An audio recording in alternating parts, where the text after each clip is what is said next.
am the resurrection and the life, saith the Lord. He that believeth in me, although he were dead, shall live. And he that liveth and believeth shall not die. Unto Almighty God we commend his body to the ground, earth to earth, ashes to ashes, dust to dust, in sure and certain hope that at the resurrection he will rise again to everlasting life. Amen. Well, that completes the formal contents of Sir Charles's will. May I be the first to congratulate you, Sir George, as the new heir to Farnsworth Castle? A mass of crumbling stone and a morbid legend. Oh, plus an estate with a handsome revenue. All our legacies were most liberal, Mr. Clarkson. My brother was a generous man. He was a bully and a braggart. George, please. Charles is dead now. He treated you more like one of his hounds than his ward, Sylvia, and you know it. Henry, you can now do what you've always dreamed of doing. Buy your own medical practice. £2,000. I'm overwhelmed. I suppose that finishes the will, Clarkson? Well, not quite, Sir George. Your cousin Charles added a most unusual codicil. Having made many enemies in my life, and suspecting that any one of them may be tempted to bring my earthly days to an abrupt end, I hereby direct, no matter how I die, that Sherlock Holmes be engaged to investigate the circumstances of my death. Sherlock Holmes? The detective. But it's absurd. Charles died from a heart attack. You signed the death certificate yourself, Reeves. I won't allow Holmes to investigate. I'm afraid Mr. Holmes has already commenced his investigation. A court order was issued this morning. A court order for what? The exhumation of Sir Charles's body. The autopsy has been completed. Sir Charles died from arsenic poisoning.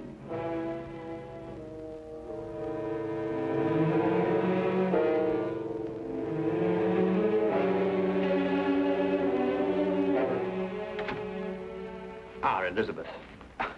It's incredible. Who could have done it? Arsenic. Only one of us. You or I or Henry or Sylvia. Oh, no. Not Sylvia, no. She had no reason. She had the same reason we all had. Charles' death set her free just as it set the rest of us free. Are Holmes and Lestrade still up in the tower room? Yes, and Dr. Watson is there too. Why is Holmes so interested in the tower room? Because Charles died there, I suppose. Or perhaps Mr. Holmes is interested in the legend.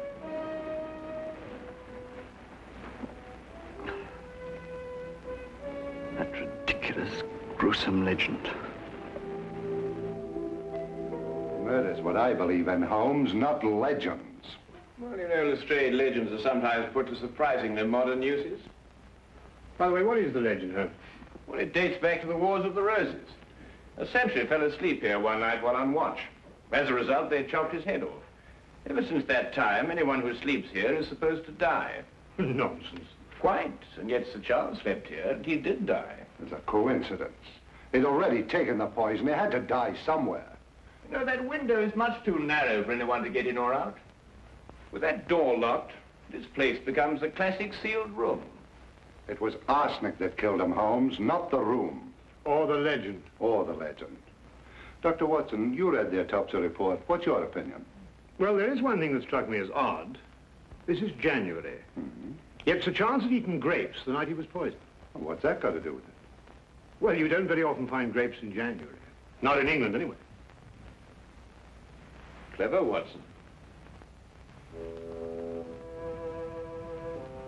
Grapes in January, eh? Yeah.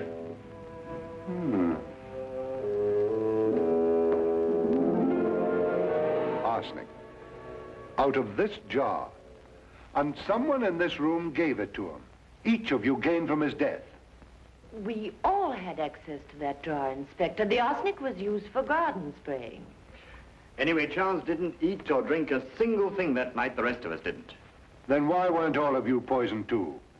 Miss Farnsworth, what prompted your brother to sleep in the tower room the night he died?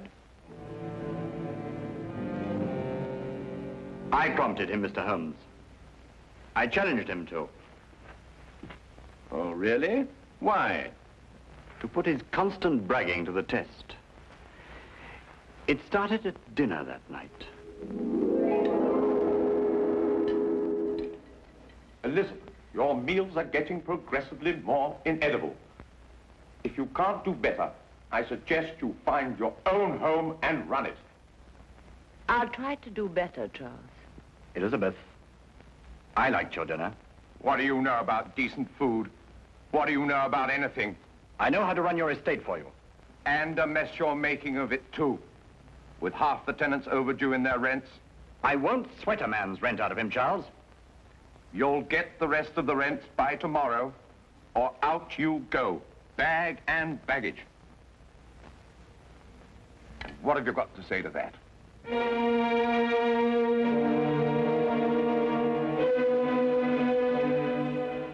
I'll collect the rents by noon tomorrow. Why must you always humiliate us, Charles? Have you no decency, no human feelings? I'm not a weak knee like George here, if that's what you mean. Courage isn't always physical, Charles. Courage. Do you remember the time I locked you in the tower room? You screamed like a stuck pig. I was 7 years old, not a big, brave man like you. What do you mean by that? You dared lock a little boy in that room, but you never dared spend a night in it yourself. You think I believe that stupid legend? Yes, and fear it. Just as you fear anything you cannot hear or see or touch. You locked me in to frighten me, because you yourself would have been frightened.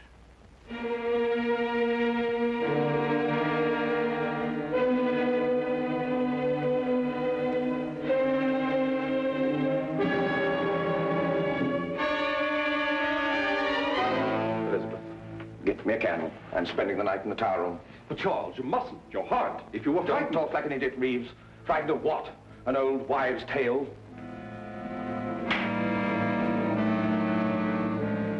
I will fetch him a candle.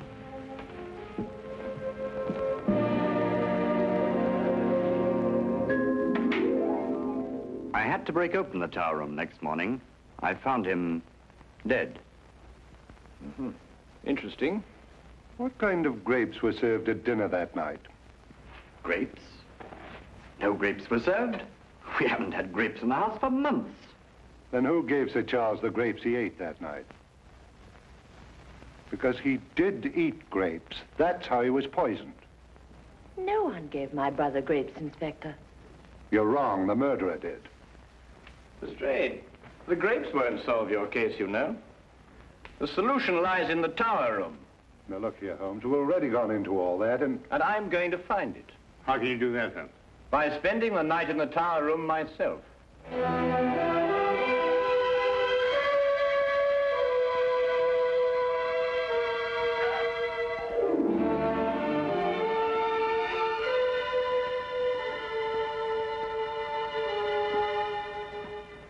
Mr. Holmes, I think you are wrong to take the legend of Farnsworth Castle so lightly. On the contrary, Miss Farnsworth, I'm taking it very seriously. Then be on guard, Mr. Holmes, and stay awake.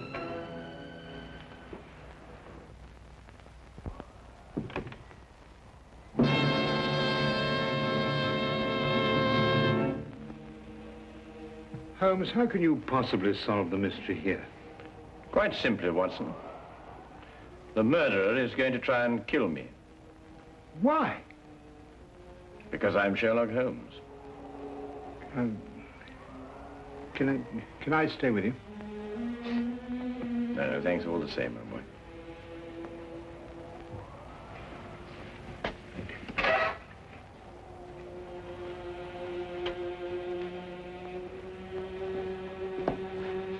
Holmes, if anything happens, you will shout, won't you? Yes, yes. Loud and strong.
Watson!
Holmes? Holmes!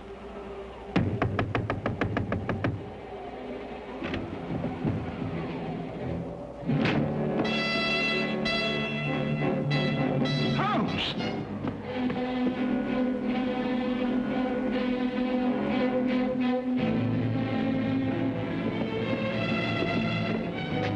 Poison. Watson, I'll get you back to my room.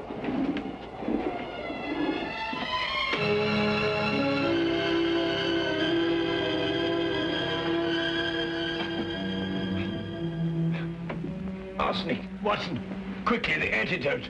Arsenic?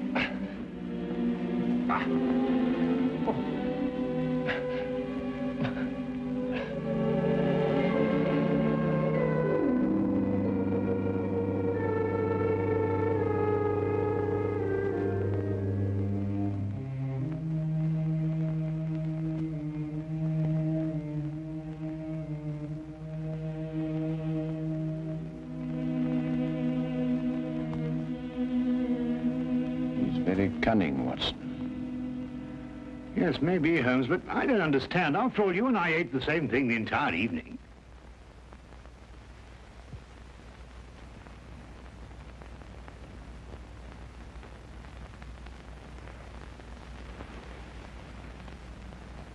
Watson, I think I know the killer's secret.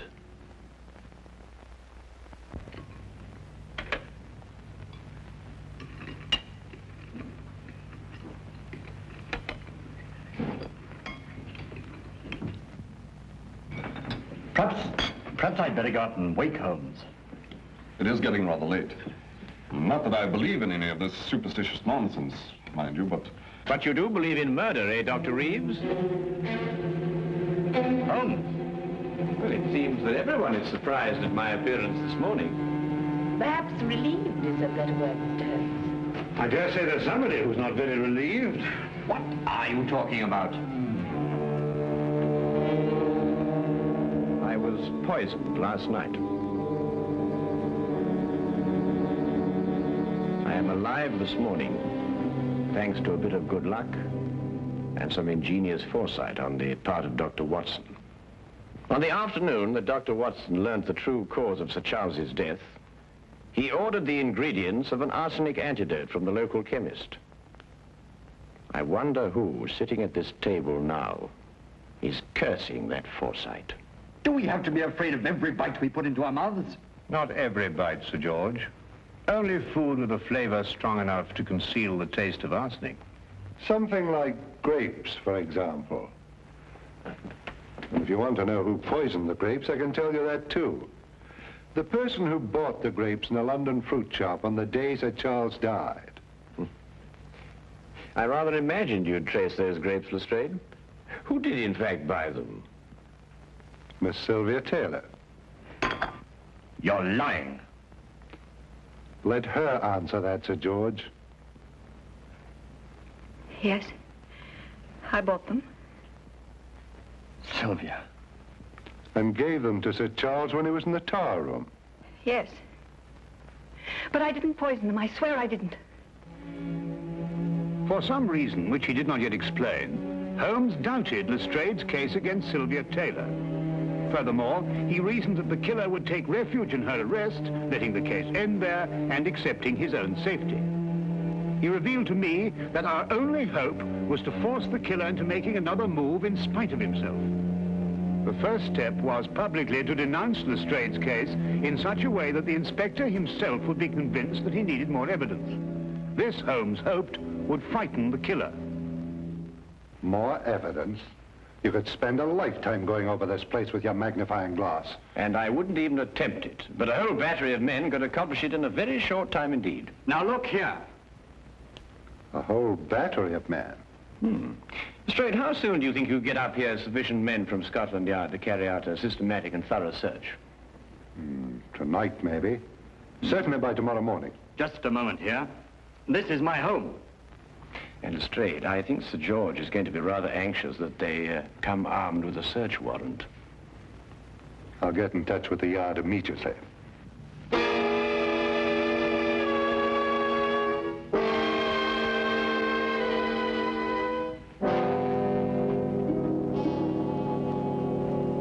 Watson, you're sure no one's left the house? Bobby on the door said nobody had gone in or out all day. Well, I hope we haven't been outwitted on this. It's been a very tiring time, Holmes, watching every move that's being made and getting nowhere. Yes, we can't afford to let up now, Watson. The pressure's really on him, you know. He's got fear to contend with. Oh, Holmes, why do you keep crossing to that window? You know, I think it's your pacing up and down all day that's made me more nervous than anything else.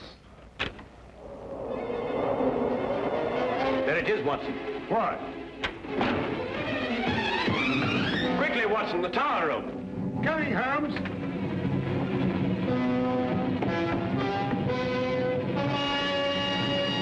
Watson, would you go downstairs immediately and tell Lestrade to bring our 4 friends up here? What are you up to?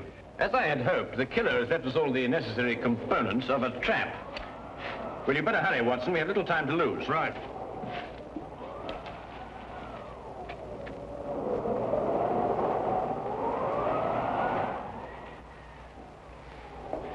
Won't you sit down here?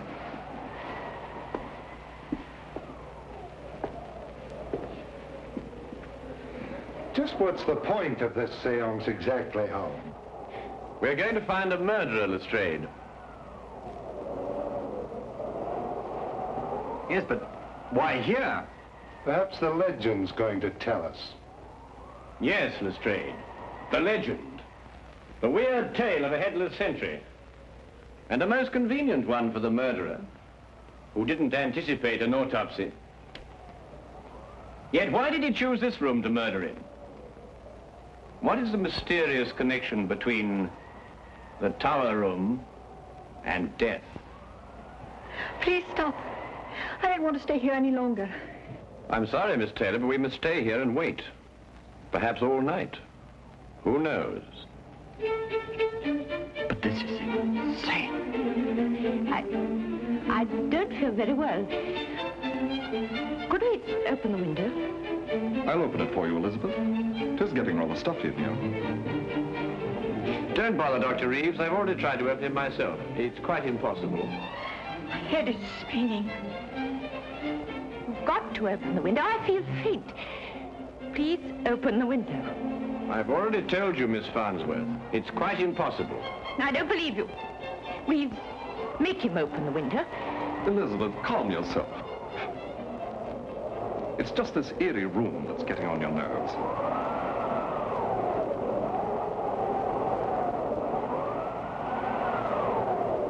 That confounded wind. It's enough to send you out of your mind. Mr. Holmes, Can't we settle this downstairs? Please try to be calm, all of you. As I said before, we may have quite a long wait here.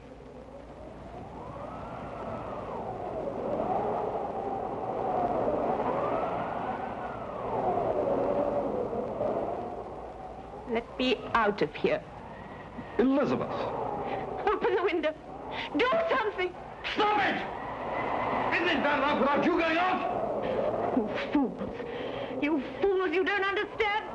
We've got to have air. For heaven's sake, open the window. Let me go. Let me go. It will kill us all.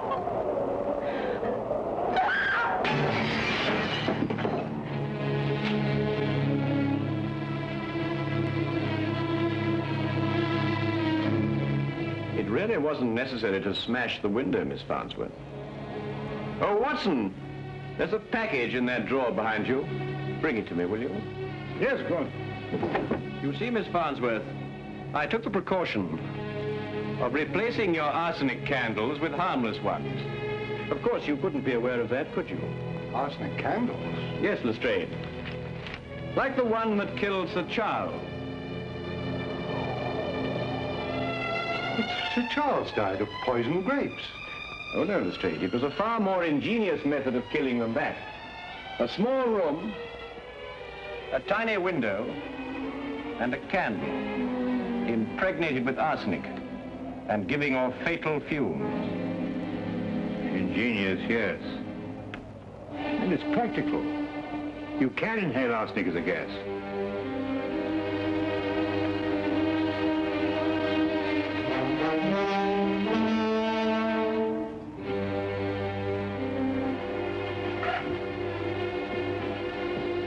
Follow it, officer.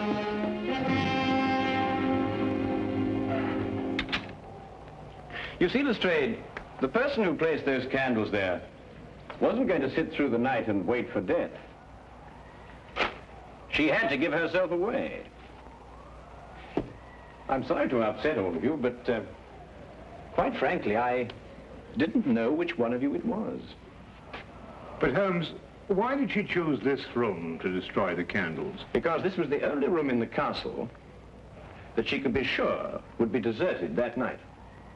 The legend, you see,